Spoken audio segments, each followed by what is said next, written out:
Alright, this video is to help you go through and calculate the averages for the ruler drop assignment.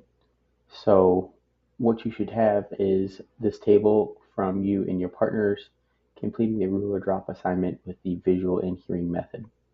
You should have a list of numbers like I have here. These numbers are all random, but what I want to show you is how to calculate the averages on Google Sheets so that you don't have to do it by hand. So what you're going to do is you're going to start by in the average for the first visual box in box C11. You're going to start by typing equals. Equals is how you start any sort of formula in Google Sheets. And you should see the box turn white with a little upside down staple looking thing. And that's how you know you're in the right spot. So I want to find the average, and thankfully Google Sheets has an average built into it. So once you hit equal, you can start typing out the word average, and you'll see it pop up, average. That's the one you want right there. Click on it. Then you should get all caps in this green box below. So it's asking you, okay, what do you want me to take the average of? So whatever cells you include in this average will give you the average calculated.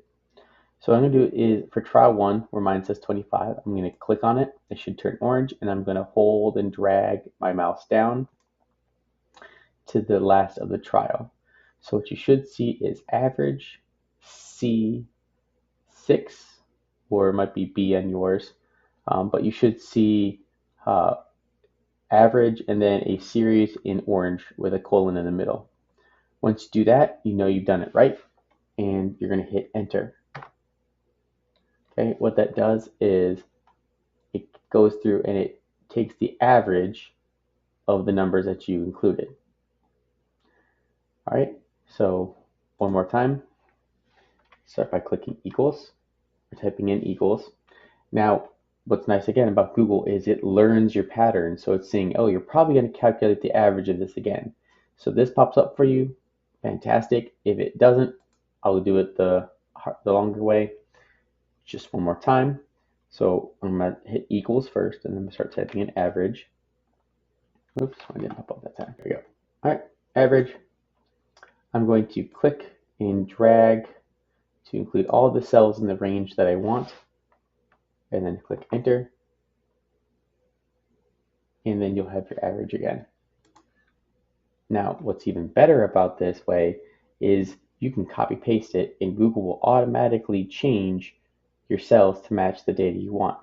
So if I copy the cell that has 18.2 for me, and then I'm going to come over here and paste it into this average for the next person, I don't get 18.2, I get 27.2. And if you double click on it, it'll show you what you're working with. So everything outlined in the orange dotted section is what you should be looking for, and it's readjusted the cells here so that it matches the data you're working with. So then once you're done with that, it is real super fast. You just paste, paste, paste, and keep it moving. Done. All right, what would have taken you probably 10 minutes to do calculating the averages by hand takes you a matter of seconds with Google Sheets. Okay, so for the final part of this, what you're going to do is you're going to take all this data and you're going to copy it and paste it into your lab. So all you have to do for that is start in the first box here, click and drag and select all the data that you are wanting. So this is all 4 of these. I'm going to hit Control C to copy. I'm going to go over to my reaction time lab. And then right here where it says paste completed data table in the blue box, you have completed the data table on Google Sheets. Control V to paste. I'm going to take a second. There you go. Okay, and then you can see that, look, there's all your data. And looks great. So what you do is use the data that you gathered to answer the rest of the analysis questions by the end of class. So look through these analysis questions, make sure you have good claim evidence reasoning.